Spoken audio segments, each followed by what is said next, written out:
वो गर्भपुर नाम का एक छोटा सा गांव था। वहाँ पर विष्णु नाम का एक आदमी रहा करता था। वो रेलवे स्टेशन पर समोसे और रोटियां बेचा करता और अपनी पत्नी शारदा और बेटी शोभा की परवरिश किया करता था। यूं ही दिन गुजर रहे थे। एक दिन ट्रेन से उतरते समय एक हादसा हुआ। विष्णु का पैर फिसला और ट्रेन के नीचे गिरने से उसकी मौत हो गई। विष्णु की मौत से शारदा और शोभा की जिंदगी तहस नहस हो चुकी थी। विष्णु का अंतिम संस्कार किया गया। अपना और बेटी का पेट पालने के लिए अब शारदा ही रेलवे स्टेशन पर समोसे और रोटियां बेचने लगी। यूं दिन गुजर रहे थे। शारदा का काम ठीक ठाक से चल ही रहा था। एक दिन अचानक शारदा काम पर निकलने के लिए तैयार हुई। शोभा का बुखार के चलते बदन तपने लगा। बेटा, बुखार कम नहीं हुआ ना? दवाई ले लो। ऐसा कहकर उसे दवाई खिलाई और बहुत देर तक उसके साथ ही रही। बेटा, अब मैं ये रेलवे स्टेशन जाकर बेच आती हूँ, तब तक तुम आराम करना। पैसे आएंगे तो कल अस्पताल ले जाऊंगी। कल ही तो मैंने राशन लाया था और घर का किराया भी बांध दिया। अब मेरे पास पैसे नहीं। अब मैं ये सब बेच आऊंगी तभी कुछ पैसे बनेंगे। तुम अपना ख्याल रखना। मैं बस कुछ ही समय में लौट आई। ऐसा कहकर वो अपने काम पर चली गई। बहुत देर तक वो रेलवे स्टेशन पर अपना व्यापार कर रही थी, पर उस दिन समोसे और रोटियां कम ही बिकी थी, इसलिए उसे बहुत देर तक इंतजार करना पड़ा। शाम होने चली थी, इसलिए जितना मिला था उसी में संतुष्ट होकर वो घर लौटी। घर पर शोभा सो रही थी। तब उसने शोभा को आवाज लगाई, बेटा उठ जाओ बेटा, मैं आ गई हूँ। यूं आवाज लगाकर उसे जगाती है। शोभा ने आंख खोली और उसकी ओर देखा। भूत भूत, मुझे कुछ मत करना। यूं जोर जोर से चिल्लाने लगी। तब माँ ने कहा, क्या हुआ बेटा? मैं तुम्हारी माँ हूँ, देखो तो मेरी तरफ। यूं माँ ने उसे समझाना चाहा। तुम मेरी माँ नहीं हो, तुम भूत हो। दया करो, मुझे कुछ मत करना, यहाँ से चली जाओ। यूं वो चिल्लाने लगी। माँ के कई बार समझाने पर भी वो नहीं मानी। वो चिल्लाती रही। माँ की समझ में कुछ नहीं आ रहा था। उसने खुद को एक बार आईने में देखा।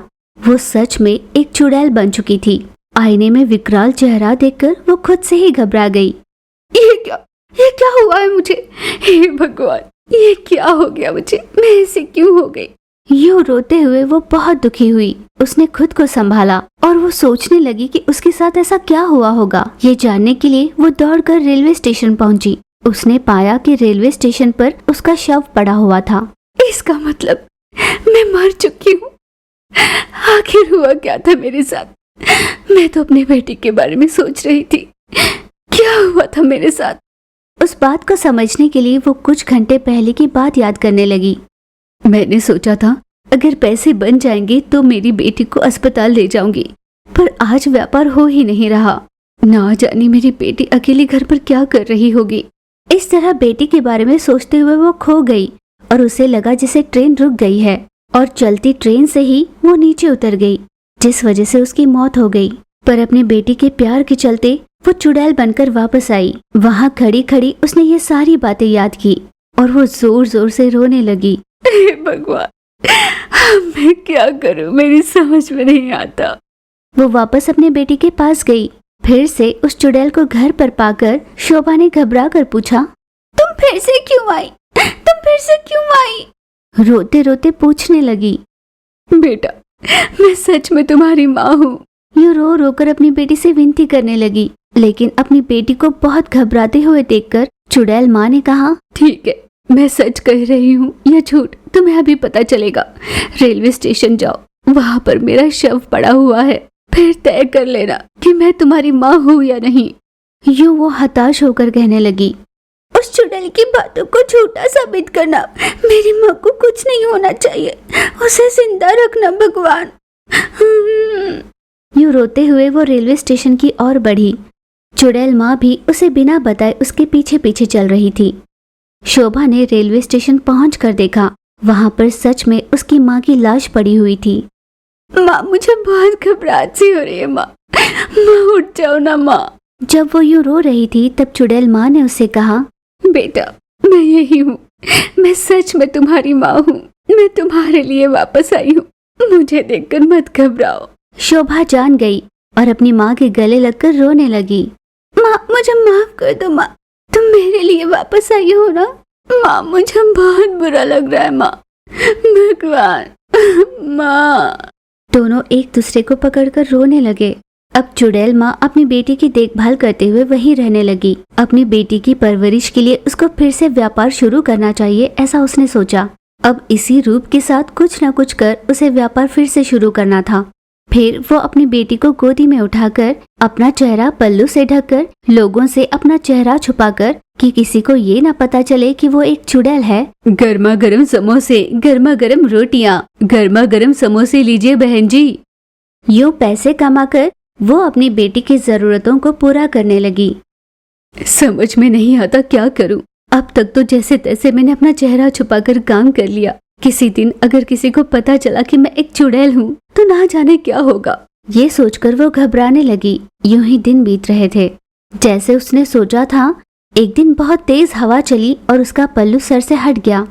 भूत, भूत, भूत, ऐसा वो चिल्लाने लगा। पर तभी रेलवे स्टेशन में अनाउंसमेंट चल रही थी, जिस कारण उसकी आवाज कोई नहीं सुन पाया। पर चुड़ैल माँ जान चुकी थी। मुझ पर दया कीजिए और चिल्लाकर किसी को मत बताइए। मैं किसी को नुकसान पहुंचाने नहीं आई, मैं अपनी बेटी के लिए आई हूँ। फिर उस आदमी को उसने सारी बात बताई। उसकी दुख भरी कहानी सुनकर उस आदमी का मन पसीज गया। एक माँ की ममता कितनी गहरी होती है, ये आपने सिद्ध किया है। मैं यहाँ का स्टेशन मास्टर हूँ, आपको घबराने की जरूरत नहीं। ऐसे उस आदमी ने धीरज दिया। चुड़ैल माँ उसकी बातें सुनकर बहुत खुश हुई। अगले ही दिन उस स्टेशन पर एक अनाउंसमेंट हुई। एक अजीब से चुड़ैल के भेष में यहाँ पर एक औरत व्यापार करने आई है। उससे चीजें खरीदकर आप उसकी सहायता कीजिए। वो बहुत गरीब परिवार से है, इसलिए ये काम कर रही है। इस अनाउंसमेंट को सुनकर चुड़ैल माँ को कुछ राहत मिली। लोग यही समझने लगे कि वो असली में चुड़ैल नहीं बल्कि भेष डाला हुआ है, इसलिए उसी के पास चीजें खरीदने लगे। वो भी सभी से वैसे ही बर्ताव कर खुशी खुशी अपनी बेटी की परवरिश करने लगी। गगनपुर नाम के एक गांव में छत न होने के कारण सुमा नाम की एक औरत शौचालय में अपने नन्हे से बच्चे को लेकर गुजारा कर रही थी। वो उसी गांव के रहने वाली शारदा नाम की धनवान औरत के घर काम किया करती। सुमा उस दिन भी हर रोज की तरह शारदा के घर काम करने निकली। बच्चे को अपने पीठ पर बांधकर वो वहां का काम करने लग गई। एक दिन शारदा ने सुमा को आवाज लगाई।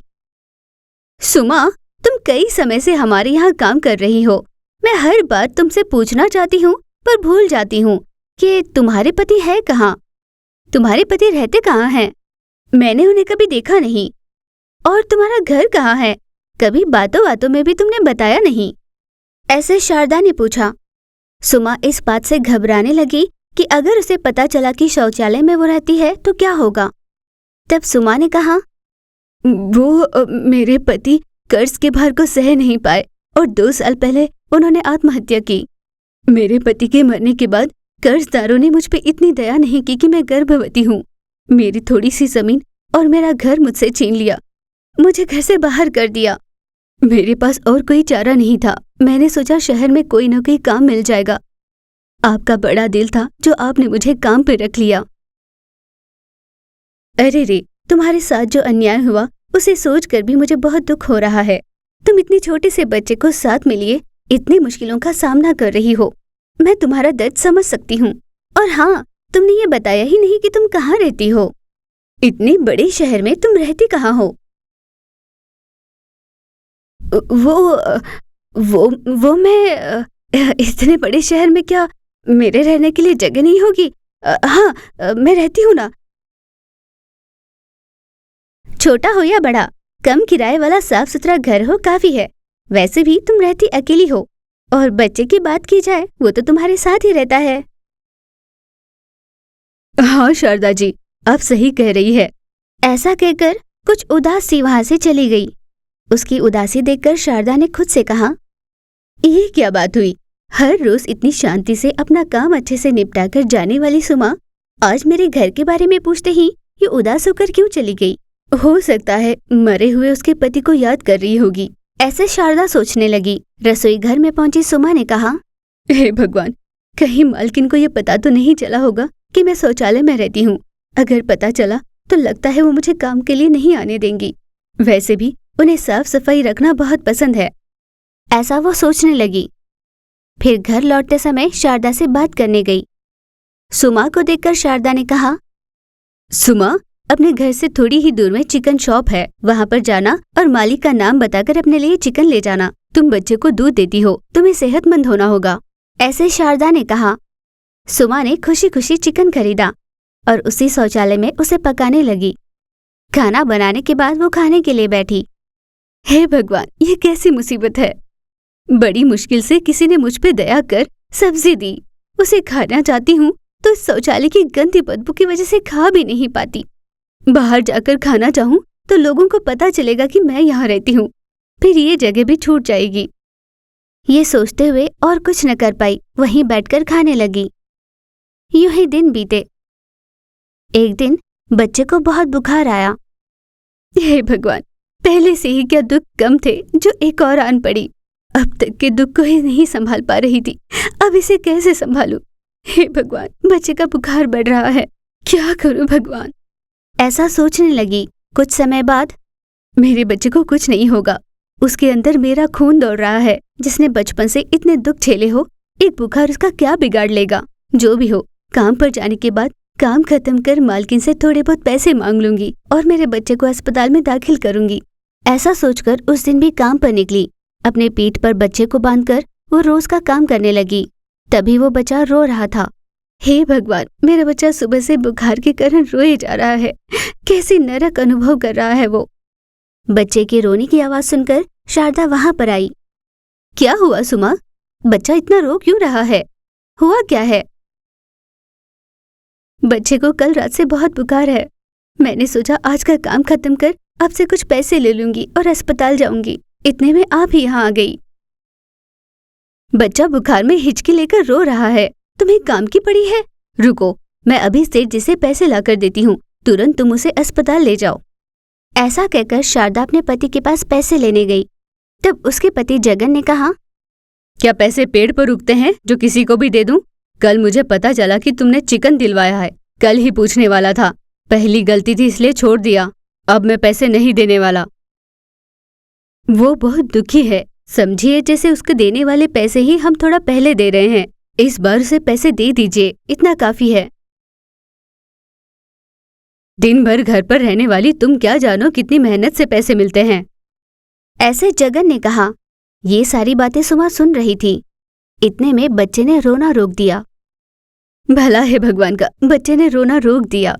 यूं खुश होकर उसने बच्चे को अपनी गोदी में लिया और देखा कि उसका बच्चा मर चुका था। तुरंत वो शारदा और जगन के पास गई। सेठ जी, आखिर आपने अपनी निर्दयता दिखाई दी। इतने समय से अपने आंख के तारे की तरह संभाल रही थी बच्चे को, वो मर गया। आप पर भरोसा करना, मेरी मति मारी गई थी जो मैंने किया। ऐसा कहकर फूट फूट कर रोने लगी। अंतिम क्रिया करने से पहले डॉक्टर से जांच कराने गई। इस बच्चे ने लगातार बदबू को सूंघा है, जिस वजह से इसकी कोमल आंतें उसे सह नहीं पाई और ये चल बसा।